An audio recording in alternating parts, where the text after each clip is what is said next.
The action, drama and excitement of the 2012 Volkswagen Rally is presented by Motorsport South Africa and its rally partners Toyota, Volkswagen, Ford, Sasol and Dunlop. It's the stuff of legends, a place where dreams can come true or be shattered. The battle for rally supremacy now reaches the halfway mark as South Africa's gravel road racers jockey for championship positions. This is the South African Rally Championship.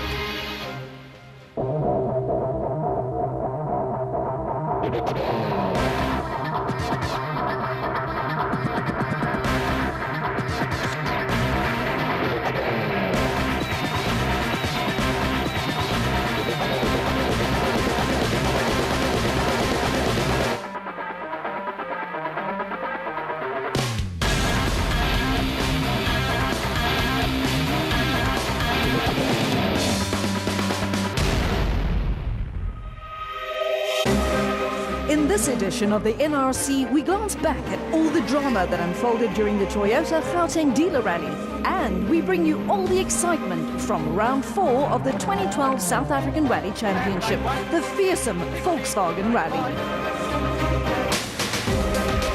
But first, let's take a look at the Toyota Gauteng Dealer Rally, round 3 of the championship. And it started with a bang. Firstly, championship leader Mark Cornier ran into trouble. 2 minutes later, Johnny Gemmell also got a puncture, and so did his teammate Leroy Poulter. Unbelievably, both the Volkswagen Polos of Hergen Fecken and Enzo Kuhn suffered the same fate. And when Charles Wilkins stopped on the side of the road with a flat, the score was 6-love in favour of the very first stage.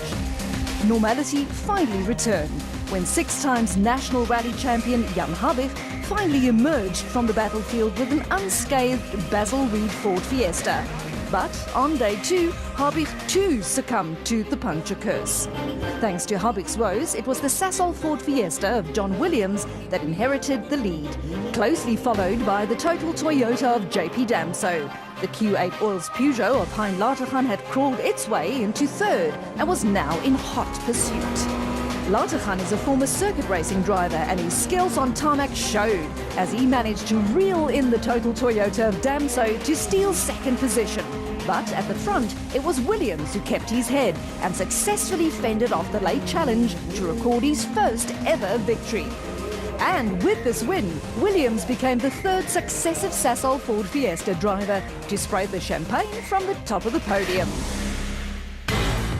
After 3 of the 8 rounds that make up the 2012 South African Rally Championship, it's still Mark Cornier who leads the way with 60 points. But the gap to Johnny Gemmell is now only 3 points. A victory in the previous round propels John Williams into 3rd ahead of Jan Habig and Hans Weiss, who are only 10 points behind. Damso, Wilkin, Zulu, Latergan and Musa complete the top 10.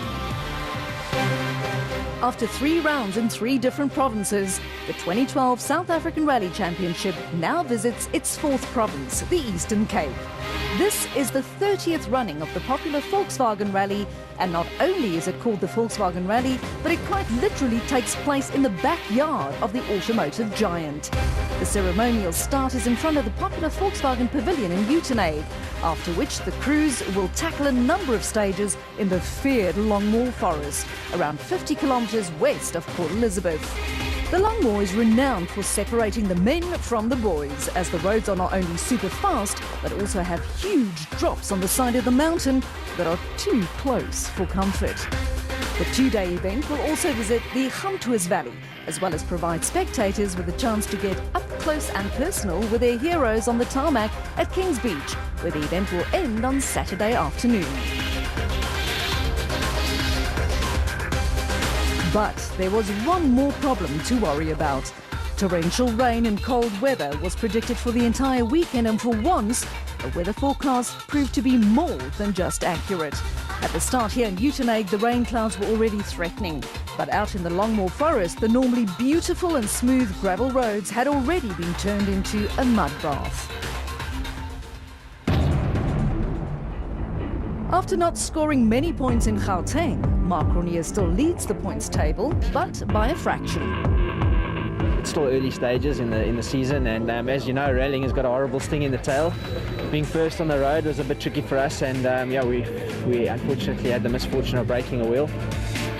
Johnny Gemmell is within 3 points of the championship lead and now is as good a time as any to try and make his move. You're only 3 points behind, like you say, and nice roads out here, some of the best roads in the country. After winning round 3, John Williams is now also within striking distance, but he'll have to overcome Gemmell as well as his own teammate Cronje. We're in a good position for the championship, and we want to try and obviously hang in there. I think the pressure's on them to sort of win, and for us we'll just see what they do. Had it not been for an inexplicable puncture on the previous round, 6 times national champion Jan Habig would have been just 1 point from the top of the championship points table. These kind of things happen in rallying, and I think we'll just tackle this event, get maximum points. Dutchman Hans Weiss has impressed friend and foe with his speed on foreign soil, but will start the Volkswagen Rally with the added pressure of driving a Volkswagen on its own event. We want to have a good result for sure. This would be our first time with S2000 on wet conditions, so we have to see the first stage how it's going. 6th in the championship is a good position for Cape Townian JP Damso. We all would love to improve on that, but the competition, you know, is tight there, and to get into the top 10 is difficult. And following a series of punctures on both rounds 2 and 3, Habig's teammate Charles Wilkin finds himself down in 7th. Yeah, hopefully this rally looks awesome. The roads are super smooth and could be a good one, but the weather's changed a bit, and you know, it's going to be difficult to judge the speed to drive it. In only his first season behind the wheel of an S2000 machine, Gugu Zulu is doing well to occupy 8th and leading the new for 2012 class S2000 challenge. A fine second position on round 3 sees Hein Latergan move into the top 10, a position that he would clearly love to improve on here in the Eastern Cape. I think this event will be tricky now with the rain, so hopefully the experience will help you to get through it and get a good result. And despite having his fair share of bad luck so far in 2012, Mohamed Musa still holds on to 10th in the overall title chase. Toyota's Leroy Poulter will also be keen to get his 2012 season back on track. We've just had a lot of bad luck, and you know, it started off from race 1 with the car burning, and you know, it just seemed to have carried on throughout the event. So I really need to turn it around. Besides Poulter, a number of really big names remain ominously missing from the points table. Both former champions Enzo Kuhn and Hergen Fecken find themselves outside the top 10. But this is the Volkswagen Rally. I think the results up to now have been slightly unfamiliar, and you know, there are good reasons for that. We're in a new car, we try to develop this vehicle to a competitive stage. The good news is that we're getting there. Yeah, look, it wasn't a good start to the year, but we're fairly confident that the car has now been sorted. The guys work hard. I'm sure it will be reliable in this one, so we'll give it a good go on our home rally. Big news from the Volkswagen Rally is that former Dakar Rally winner Geniel de Villiers returns to rallying, but this time behind the wheel of a Toyota, ironically at his previous employer's event. Yeah, I must say it's quite exciting. You know, I've been out of action now for you know, the first part of the year, and thanks to Imperial and Toyota and to Red Bull, you know, I'm able to make sort of a comeback now. It's finally time to leave the comfort of the VW Auto Pavilion behind and to venture into the unknown. Championship points leader Mark Cronje is the first to be waved off by Volkswagen Managing Director David Powles, followed by the 2 Toyotas of Johnny Gemmell and Leroy Poulter. Hergen Fecken is the first of the local BP Volkswagens to lead for the long ball, ahead of the 2 Basil Reed Fiestas of Jan Habig and Charles Wilkin. Stage 1, or Melon, is only 10 kilometers long. It's a beautiful piece of gravel road that was last used in the early 90s, but the heavy rains have turned it into a tough test of driving skill on waterlogged and slippery muddy roads.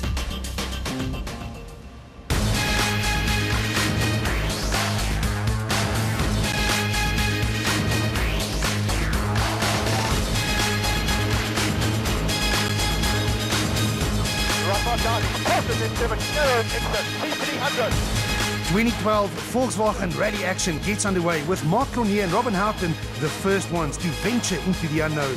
First on the road is always tricky, as you simply have no lines or brake markers to follow. But Cronje isn't leading the championship for no reason. This Sassel Ford Fiesta driver survives stage 1, but he wasn't thrilled by the conditions or his performance. It's extremely difficult. We're sliding all over the show, so I think it's the same for everybody. But it's yeah, I think we might have taken it a bit too easy there. Arch rivals Johnny Gemmell and Callan Swan are the next ones into stage 1. The benchmark time so far set by Cronje was 7 minutes and 59 seconds. But halfway through the stage it was clear that Gemmell was much faster. The Castrol Toyota Auris crossed the flying finish in a time of 7 minutes and 33 seconds, a full 26 seconds faster. Very tricky. I had a little slip off there into the bushes, but it was fine. Behind Gemmell, Castrol Toyota teammates Leroy Poulter and Alvin Kutsia were the next ones on the road.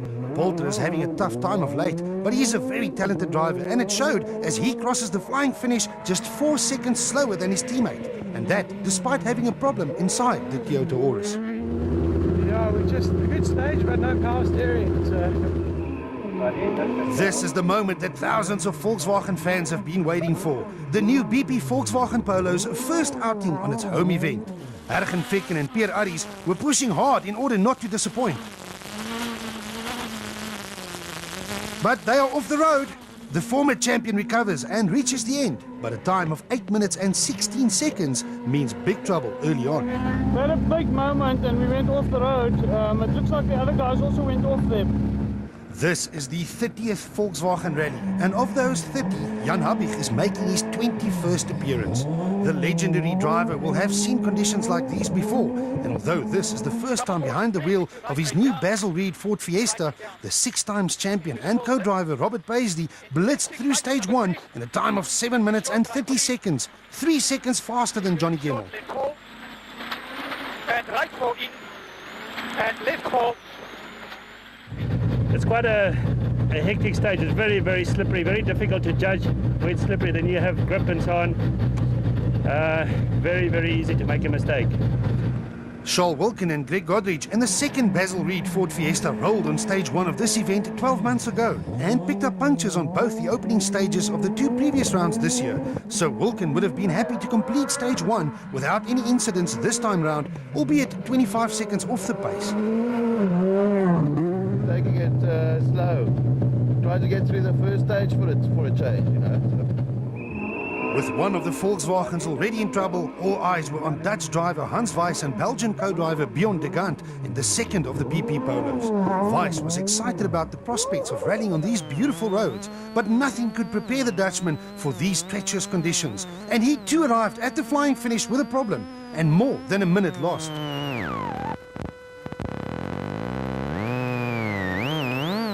That was not a good one for us. I got struggling with the wipers and the closed windscreen and totally no turn in of the car, and we got off and we could continue, but it's really bad. It was now up to Enzo Keen and Guy Hodgson to wave the Volkswagen flag. For some reason, call it irony or Murphy if you want to, the sponsor of an event very rarely succeeds in winning their own event, and it seems like the 2012 Volkswagen Rally would be no different. Keen is normally a master in these conditions, but something inside the BP Polo was holding him back. On the start line we lost four-wheel drive. I'm not sure if it's an electronic problem or pressure problem or a drive shaft, but we only got two-wheel drive, so it's like driving an old-style rally car. The confidence levels inside the second of the Sassel Ford Fiestas must have been high following their victory on the previous round. But John Williams is still young and probably not used to such severe conditions. Together with Kobus Frey, the Cape Townians had a scary moment or two on stage 1, but still completed the stage with the 8th fastest time. Everyone was running wide and sort of bouncing off the fence, and when I got there was no more fence, and back of the car slid into the ditch, and we managed to keep it spinning and got out. But yeah, it was a lot more slippery than I thought it would be. Tough.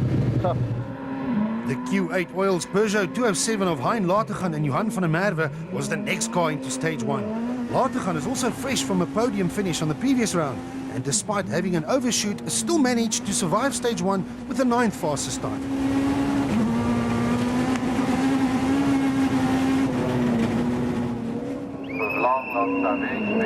And what about South Africa's very own Dakar heroes Geniel de Villiers and Ralph Bitchford?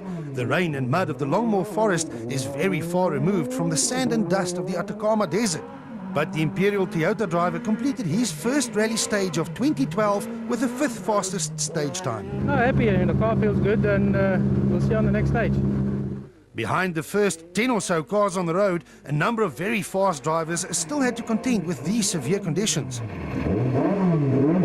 Team Total's Jean-Pierre Damso and Grant Martin set an impressive time of 7 minutes and 35 seconds, less than 4 seconds off Hubby's time and good enough for third. Henk Lategan is just 18 years old, but he's also the son of Hein Lategan. Together with co-driver Barry White, the Q8 Oil's Volkswagen Polo driver set the 6th fastest time of all, less than a second ahead of the Monster Energy Ford Fiesta of Sebastian Klaassen and Cindy Harding, who also impressed by setting the 7th fastest time. Young Namibian driver Wilro Dippenaar and Morne de Tooy round off the top 10 behind the wheel of their older generation BZN Toyota.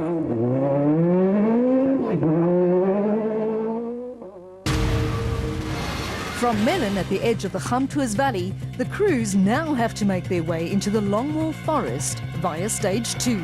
The 25 kilometres of PPC will have to be tackled immediately after Stage 1, with no chance to service the cars. And as expected, the conditions got even worse. And as with Stage 1, the burden of venturing into the unknown was once again on the shoulders of Mark Cronje and Robin Houghton. Cronje knew that the rally can very easily be lost early on, so the Sasol Ford Fiesta driver opted for a cautious approach as he set a benchmark time of 16 minutes and 14 seconds. Yeah, so 9, and left 4 in, tightens, no cut on exit. Left 4 in, tightens, no cut on exit. Johnny Gemmel and Carolyn Swan need no invitation to take up a fight. The Castrol Toyota driver started Stage 2 just 3 seconds off the lead and pushed hard on the 24 kilometres that make up Stage 2, maybe too hard.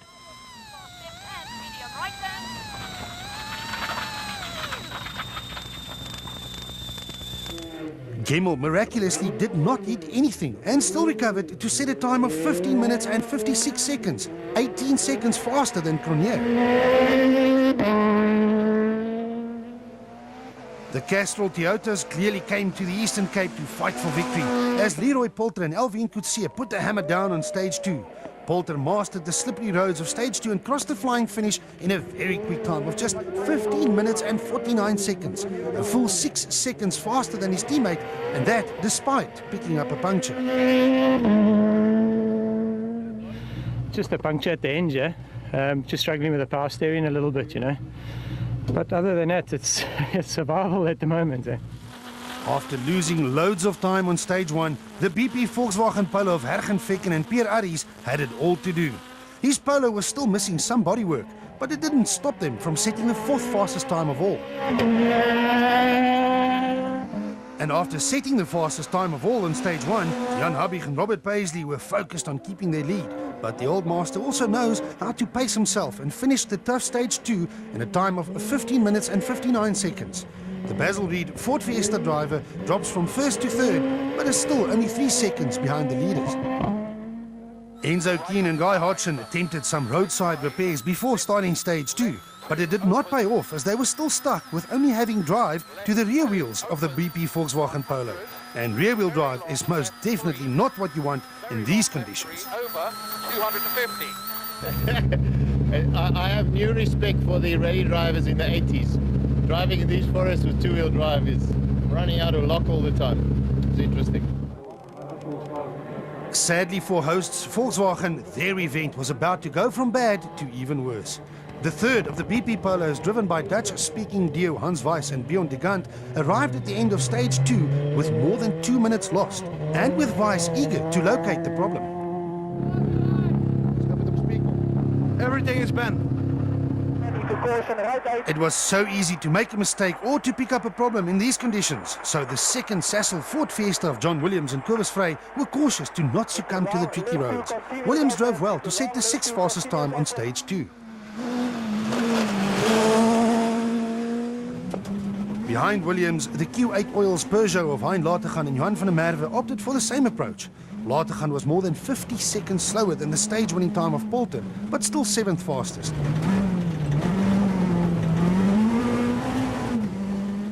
The team total Toyota Auris of JP Damso and Grant Martin were in 3rd position overall after stage 1. But Damso is also not one for taking too many risks and took it easy on stage 2. His time was 8th fastest. Just 6 seconds slower than Damso was the older generation BP Polo of Gugu Zulu and Carl Peskin. Zulu is having an excellent year so far, and although he completed stage 2 in 9th position overall, his focus was on winning the Super 2000 Challenge class. Zulu's main rival for Super 2000 Challenge honours is none other than the young Henk Lategan and co-driver Barry White. After stage 2, Lategan Jr. finds himself just 0.3 seconds behind Zulu, so the fight for S2000 Challenge was a close one. After 2 of the toughest and wettest stages we've seen in many years, it's the Castrol Toyota of Leroy Poulter and Johnny Gemmell who find themselves at the top of the leaderboard. But the old master Jan Habich is just a few seconds behind. Championship leader Marc Cornier is in 4th, ahead of Sasol Ford teammate John Williams and the Toyota of JP Damso. Ergen Fecken is the leading Volkswagen, but down in 7th, while Lategan, Zulu and Lategan Jr. round off the top 10. The 30th running of the Volkswagen Rally suffered from severe weather conditions, making the going more than tough. Will the Toyotas hang on to their early lead, or will Habich come out on top? And how far up the leaderboard can the Volkswagens climb after their early setbacks? Join us after the break.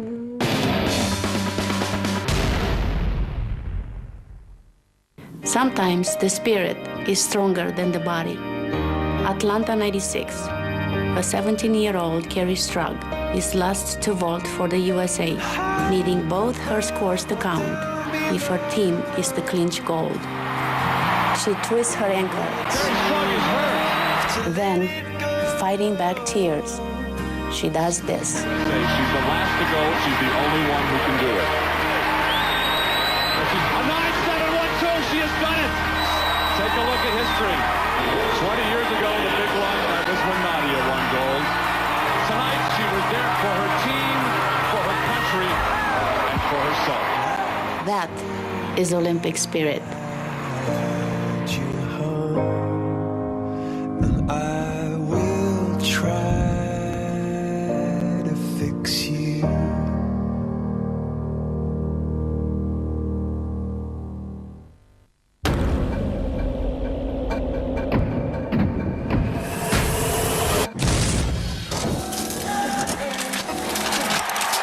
Away cleanly, very good start indeed.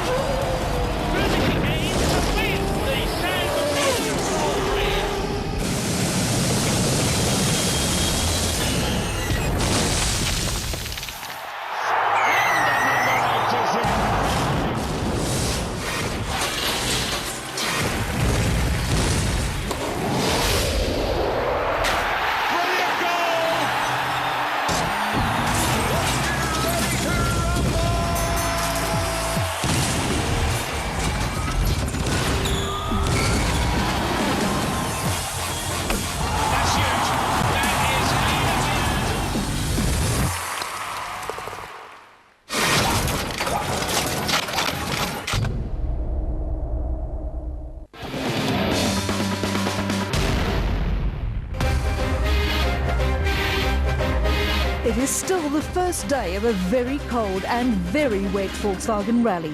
Survival rather than out-and-out speed has become the name of the game.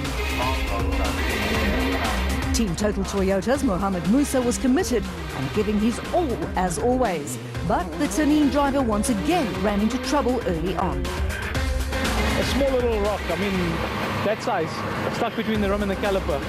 Wheel refused to turn, broke the side shaft. We sorted out and drove the stage now, a two-wheel drive and no rear brake, so that wasn't fun. This is the Volkswagen Rally, which obviously creates high expectations for the hosts. But rallying is a cruel sport, and so far it's not been the start that Volkswagen wanted. We seem to be continuously losing four-wheel drive, so we're back on two-wheel drive. It's quite challenging, scary at times, Leroy Poulter is leading the event, but teammate Johnny Gemmell is only 2.6 seconds behind. And it will be silly to not bet any money on 6 times champion and former Volkswagen Rally winner Jan Habich to once again be fighting for the lead. It is a bit nerve-wracking, but the guys are all pushing very hard. The conditions are very tough. It's very easy to make a mistake and lose lots of time. Stage 3, or Sinkdam, is normally a high-speed affair up and down one of the mountains of the Longmoor Forest. But the rain and muddy roads will force the drivers to be a little more cautious than normal. But if you take it too easy on the 20 kilometers of Sinkdam, you can lose loads of time. The line between staying on the road and not losing too much time is a very fine one. Gugu Zulu and Carl Peskin in the BP Polo were locked in battle with a similar Q8 oils machine of young Henk Latergan and Barry White. Their battle was not only for Super 2000 Challenge honours, but also for a position in the overall top 10. On stage 3, Zulu beat his young rival by 4 seconds.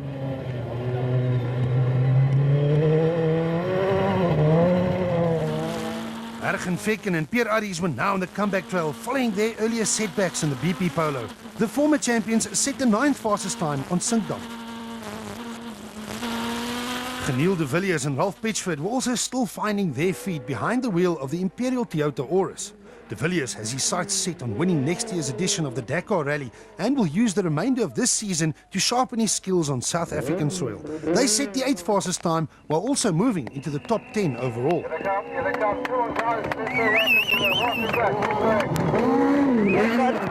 John Williams and Kobus Frey are now real contenders to not only win rallies but also the championship.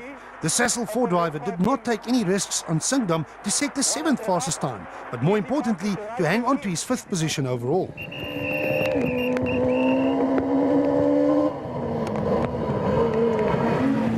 But Williams will have his work cut out to fend off the challenge from the Q8 Oils Peugeot of Hein Latergan and Johan van der Merwe. Latergan started stage 3 in 8th position overall, but gained 2 full positions by setting the 6th fastest time. Enzo Keen and Guy Hodgson were weighed down on the overall standings, but the Volkswagen technicians managed to restore drive to all 4 wheels of his BP Ultimate Polo. The former champion was now on a charge back up the leaderboard and set the 5th fastest time of all on stage 3. Leroy Poulter and Alvin Coetzee were happy to be in contention once again. The Castrol Toyota driver took the overall lead on the previous stage, but a slow time according to his high standards on stage 3 saw him drop from 1st to 3rd on the overall standings. Championship leaders Mark Ronier and Robin Houghton were probably not satisfied with their 4th position overall, but on stage 3, the Sassel Fiesta driver opened up the taps and set the 3rd fastest time of all. It did little to the overall standings though, as Ronier was still in 4th. Long left 2, tightens to 7, no cut. With Poulter setting a somewhat slow time, the door was open for both Jan Habich and Robert Paisley, as well as Johnny Gemmell and Callan Swan, to try and take over the lead. The Basil Reed Ford Fiesta of Habich managed to beat Poulter's time by a full 7 seconds to overtake the Toyota driver on the leaderboard. But it was the second Castrol Toyota of Gemmell who chose Sinkdam as the stage to make his move. Gemmell simply didn't seem to be fazed by the tough and wet conditions and raced down the mountain to take the stage victory by a full 10 seconds from Habich and to move into the overall lead. Gemmell's mind-blowing performance on stage 3 moves him to the top of the leaderboard, now a full 10 seconds ahead of the charging Jan Habich. Poulter drops from 1st to 3rd, but is still within striking distance, while a further 42 seconds separates him from Cronje in 4th. Williams is still 5th, ahead of Latergan, who gained a few positions, while Damso drops from 6th to 8th. The name de Villiers appears on the leaderboard ahead of Gugu Zulu, who rounds off the top 10. The heavy rain has finally taken its toll, not only on the drivers but also on the stages, as stage 4 in and around the Port Elizabeth Oval Track Raceway was deemed impassable and had to be cancelled. Gravel road racing for the day was now a thing of the past, which gave the drivers a chance to reflect on a tough day 1. Mark Ronier was not leading, but not too unhappy about his current 4th position. I think there's still a long way to go, so we need to work on our setup and understand the car a bit better and push a little bit harder tomorrow. Leroy Poulter dropped 2 positions, but was still just 15 seconds off the lead. I think it's tough out there. I think any slip up, I think it will be over, but it's close. The Volkswagen Rally has now become a two-horse race between Johnny Gemmel and Jan Habig. So what will it take to win? You're going to need quite a bit of luck on this event. The water is definitely playing a part in terms of making the conditions slippery. A fantastic time by Gemmel sees him in the lead of the Volkswagen Rally. Yeah, no, this last time we also had a go and it worked out quite nicely. So I think we're just in the lead now. Gravel road, or is that mud road racing for day one, is now behind them. But the action is far from over. Stage 5 is a super special stage at the Winterhoek on the outskirts of Uitenhage, where two evenly matched competitors will race one another on a similar course. First up, the Castrol Toyota of Johnny Gemmel and Callan Swan and the Sasol Ford Fiesta of Mark Renier and Robin Houghton. This is not only a fight for a rally win, but could also be the fight for the overall championship. This round, though, goes to Gemmel, who beats his rival by 3 seconds. The next race is a duel between the second Castrol Toyota of Leroy Poulter and Alvin Coetzee and the first of the BP Volkswagen Polos of Hergen Fecken and Beer Aries. Fecken was eager to make up lost time, but it's hard to make up time on such a short tarmac stage, and the Polo loses another 3 seconds to Poulter. This is a race between Basil Reed Ford Fiesta teammates Charles Wilken and Greg Godrich and Jan Habig and Robert Paisley. Wilken is normally very quick in these type of tarmac stages, but this time he had to contend with a very fast Habig who was fighting for the overall victory. It's Habig who beats his teammate by 4 seconds. BP Volkswagen's Enzo Keen and Guy Hodgson square off against the Sasol Ford of John Williams and Cobus Frey. Volkswagen's bad luck on day one will be a bitter pill to swallow for the hosts, and Keen clearly still had an issue inside his Polo as he lost a full 12 seconds to Williams on the wet tarmac roads of Winterhoek. Hans Weiss and Bjorn de Gant were way down the leaderboard, but in the race against Hein Latergan and Johan van der Merwe, the Dutchman was obviously on a mission to restore some pride for his BP Volkswagen team, and that's exactly what he did. He only beat Latergan by less than a second, but his time was the fastest of the day, giving Volkswagen their first stage win on their home event. Latergan, however, did himself no harm by setting the second fastest time of the day. Next up, a race between two similar Toyotas, JP Damson and Grant Martin behind the wheel of the Team Total Toyota Auris, and Geniel de Villiers and Ralph Pitchford in the Imperial Toyota version. De Villiers is a former multiple circuit racing driver, but rallying is different, and it's the Total Toyota of Damso who takes the victory by just over a single second. Stages like these very seldom influence the overall outcome, but in a fight as close as the one between Gugu Zulu and Carl Peskin and Henk Latergan and Barry White, every single second counts. The Q8 Oils Polo of Latergan started stage 5 just 4 seconds behind the BP version of his rival, but the young Latergan managed to eat into Zulu's advantage by just over 2 seconds.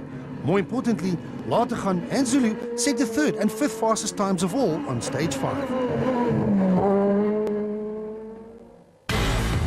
So these were the standings after stage 5 and at the end of a very demanding day 1 of the Volkswagen Rally. Johnny Gemmel is your leader by just 5.1 seconds over Jan Habig, with Leroy Poulter a further 13 seconds back. The Fords of Cronje and Williams hold station in 4th and 5th, ahead of Latergan. Fecken did well to recover to get to 7th, just 5 seconds ahead of Damso. Zulu and de Villiers swap places in 9th and 10th.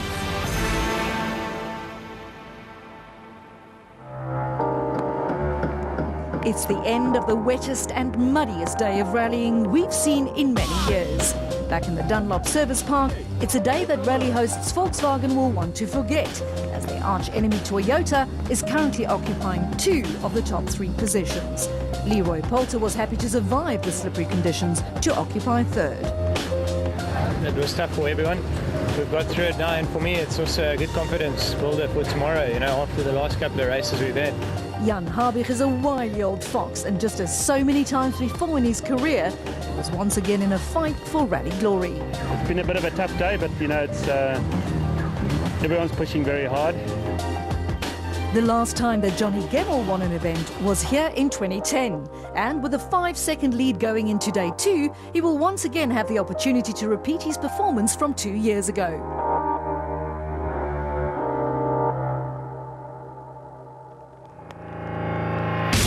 It's day 2 of the Volkswagen Rally here in the Eastern Cape. The day dawned with more bad news for both drivers and spectators, as Port Elizabeth and the nearby Longmore Forest could not escape the winter weather's last stand. The Volkswagen Rally organisers, who have done a great job in putting this event together, had no choice but to cancel a couple of stages, while a flood warning was issued, preventing any spectators to enter the Longmore Forest. But for the number of drivers and teams still fighting for victory, or is that survival, the show had to go on. Leroy Poulter's in a fighting third position. Over at the Basil Reed Ford camp, it was decision time for Jan Habig. Today we've got to push hard and see if we can make a dent in Johnny's time. So that's the objective this morning. And can Castrol Toyota's Johnny Gemmell stay ahead of the field? Yeah, of course. Yeah, no, it's raining quite a bit now, so we'll just see what there's in front of us. Day 2 action gets underway with Johnny Gemmell and Callan Swan opening the road in their Castrol Toyota. Stage 6, or Culturama, is the same stage as Sindom from the day before, but run in the opposite direction. Johnny Gemmell clearly has a love affair with this piece of the Longmore Forest, as just like the day before, he sets the fastest time again to increase his overall lead.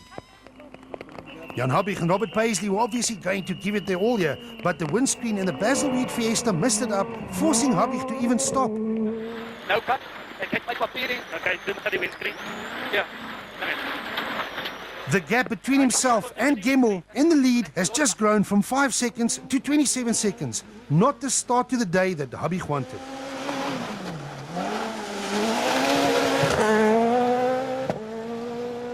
Leroy Poulter and Alvin Coetzee were a full 13 seconds behind Habig's second place before the start of Culturama. But a good time, combined with Habig's problems, means the Castrol Toyota is now just 1.1 seconds behind the Ford, and that for second place. Mark Ronier and Robin Houghton start the day in fourth, nearly a minute behind the leaders. But the Sassel Ford had its sights set on a podium position. The second fastest time of all on stage 6 did him no harm, but more importantly, he closed the gap to third place Poulter by 6 seconds. Let's right 3 in over crest. John Williams and Cobus Frey in the sister Sassel Ford Fiesta were maybe a touch too far behind teammates Cronier to challenge for fourth position, but they now also had a number of fast drivers breathing down their necks.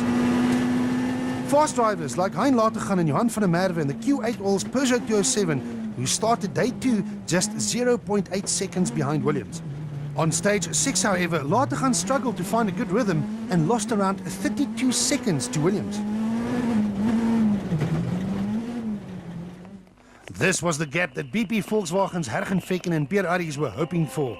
Vekken had everyone looking over his shoulder to see how far up the leaderboard he can take the new BP Polo on their home event. And on stage 6, the former champion gained another position to move into 6th. Now hot on the heels of Williams in 5th. Enzo Keane and Guy Hodgson were behind the wheel of another BP Volkswagen Polo on the charge. Keane set the 7th fastest time on Culturama to gain another position, but he was still outside the top 10 following his setbacks from day 1. And what about the performance from youngster Henk Latergan and Barry White in the Q8 Oils Polo? Latergan Jr. started day 2 down in 11th position overall, but the 8th fastest time of all on stage 6 sees him climb all the way to 8th and past his Super 2000 challenge rival Gugu Zulu. And speaking of Zulu, the battle for top 10 positions was now a fierce one, with only 4 seconds separating the BP Polo of Zulu and Carl Peskin and the Imperial Toyota of Geniel de Villiers and Ralph Pitchford. The former Dakar winner managed to beat Zulu by just 5 seconds on stage 6, but it was enough to also gain a position and move into 9th overall.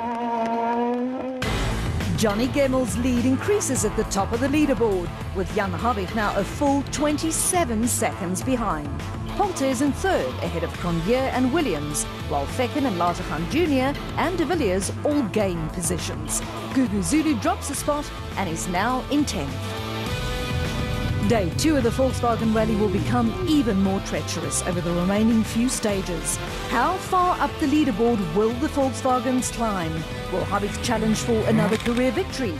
Or will Johnny Gemmell hang on to his lead? Join us after the break.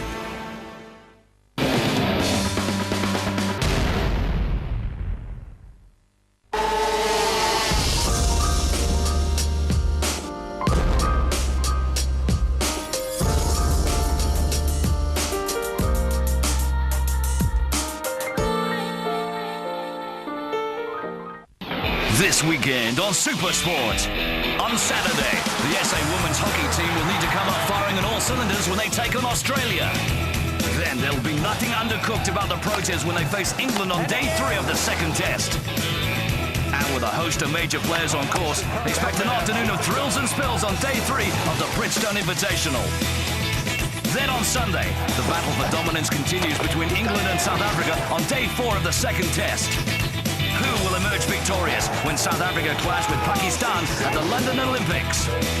And with just 5 races left in the season, Melandre will be eager to close the gap between himself and Viaggi at Silverstone. Let our lineup lead the way this weekend on Supersport.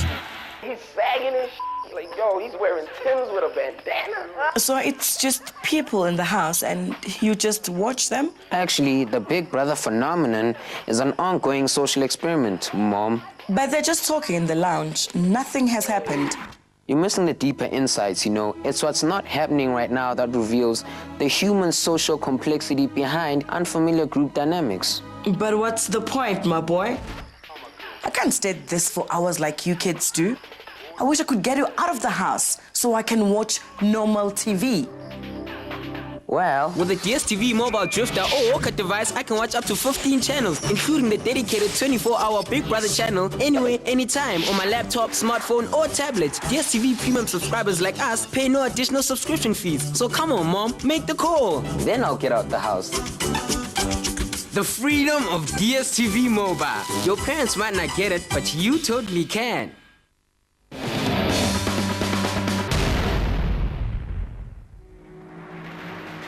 It's still the final day of the Volkswagen Rally, where torrential rain has provided South Africa's top rally drivers with a very demanding test of driving skill.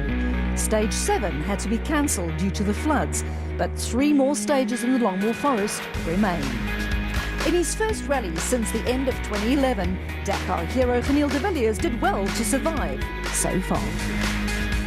You know, for me, I'm just not 100% confident in the car yet, so I'm not up to the speed that Johnny and Leroy is. Volkswagen's Herken Fecken was on a mission to salvage some points for sponsors Volkswagen on their home rally. Depends on how many of the stages are going to be cancelled. You know, you need a bit of kilometers to make up time. So, well, we'll see. But at the top of the leaderboard, it was still Johnny Gemmell, who now had a comfortable lead over Jan Habig. It's very easy to make a mistake and, you know, you won't come out of the stage. So just got to keep things focused and do what we've been doing. With stage 7 cancelled, it's on to stages 8 and 9. Exact repeats of stages 1 and 2 from the day before, with no chance to service the rally cars in between. Together, they provide another 35 kilometres of muddy rally roads that can result in victory or crushing defeat. With a strong field of no less than 18 Super 2000 four-wheel drive rally machines with the country's best drivers behind their wheels, it is becoming increasingly difficult to finish in the top 10 of any round of the South African Rally Championship. And surprisingly, given these treacherous conditions, 17 of the 18 that started are still running, with the new Africa Developments polo of Japie van Niekerk and Gerard Snyman the only casualties so far after failing to make the start.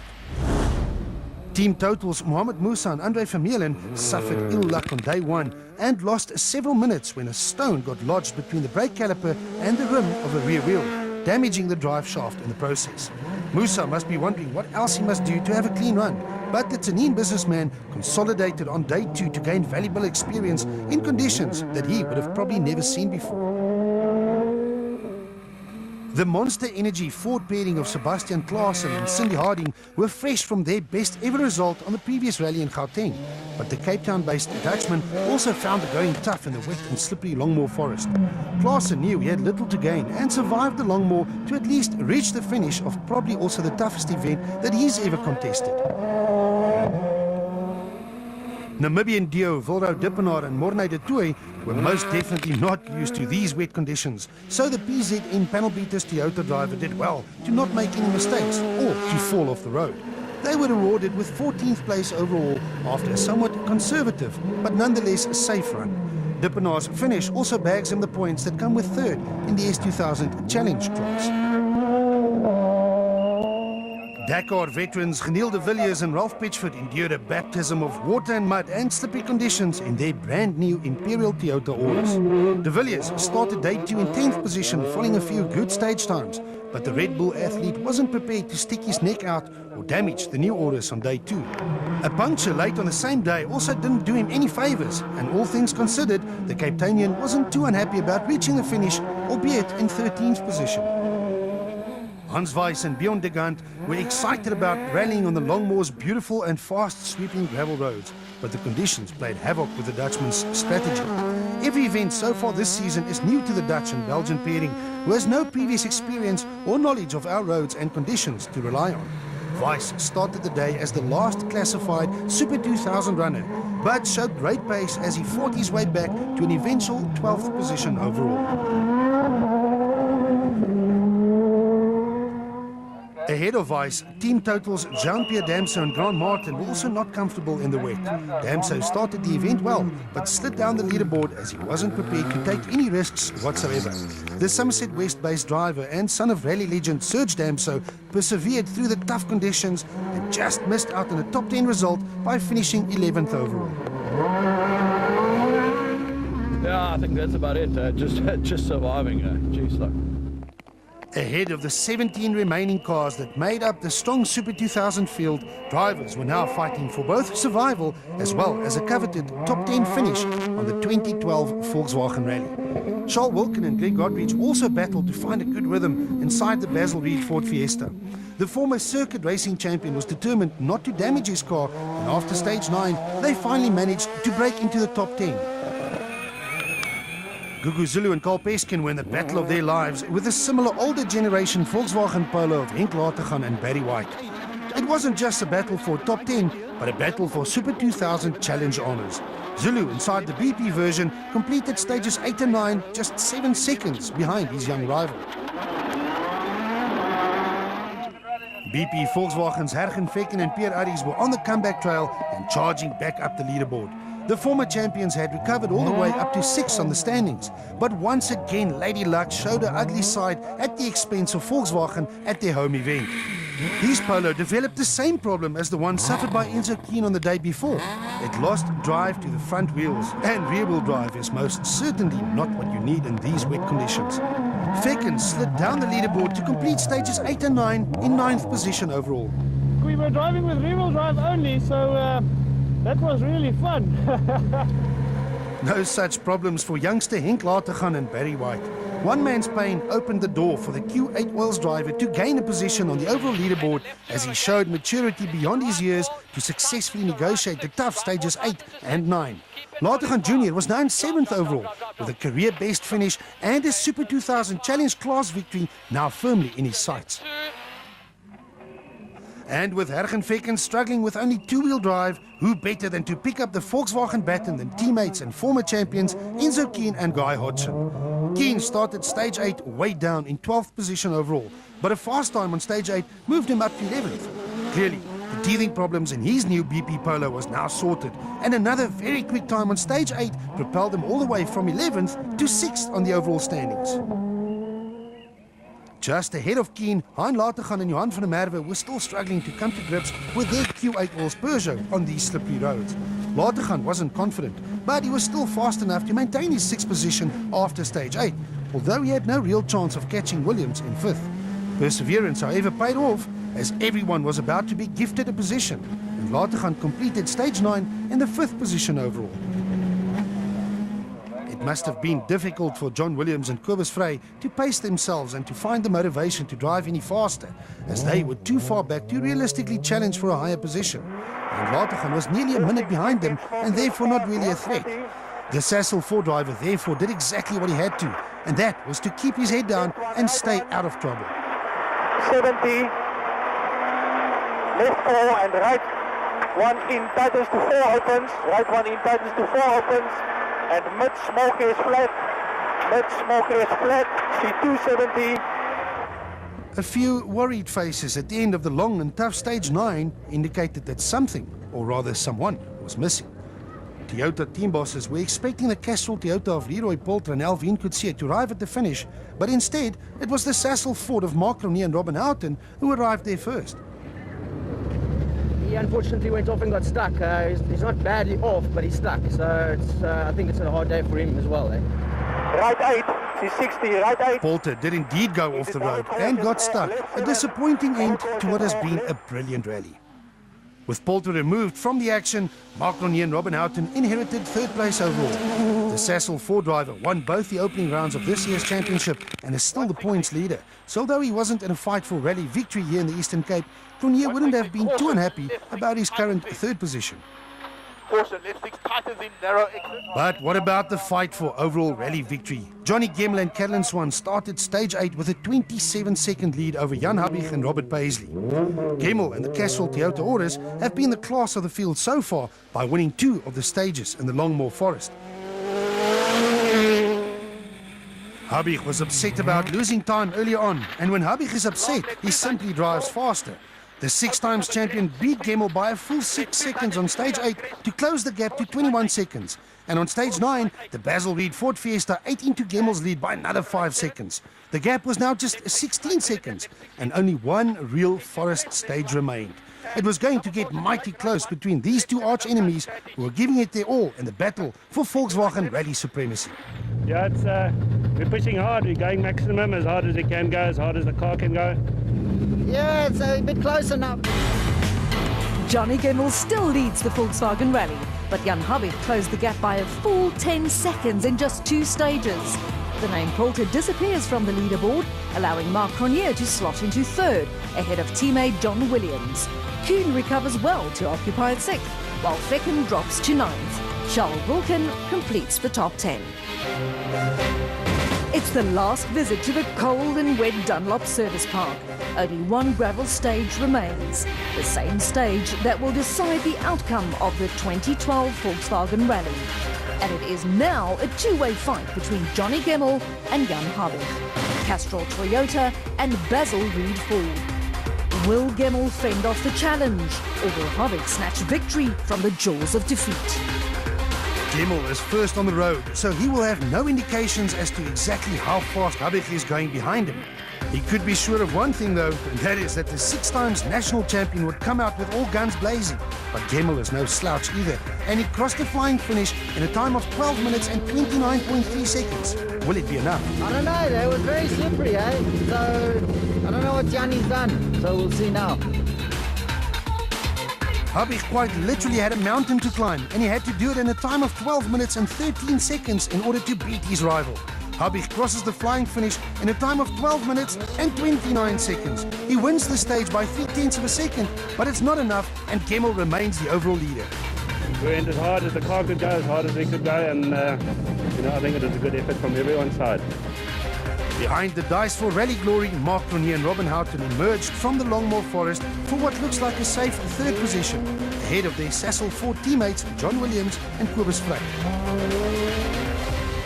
And what a drive from Enzo Keane and Guy Hodgson, who set the 3rd fastest time of all on stage 10 to gain another position and move up into 5th.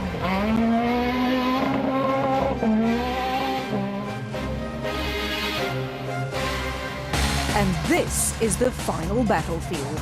A short 1.73 kilometre stage on the very wet tarmac at Kings Beach in front of thousands of fans who brave the cold and rain to get a taste of the action. It's unlikely that less than 2 kilometres will play a huge role in the outcome, but the teams still have to complete the stage before reaching the safety of the post-race Parc Fermé.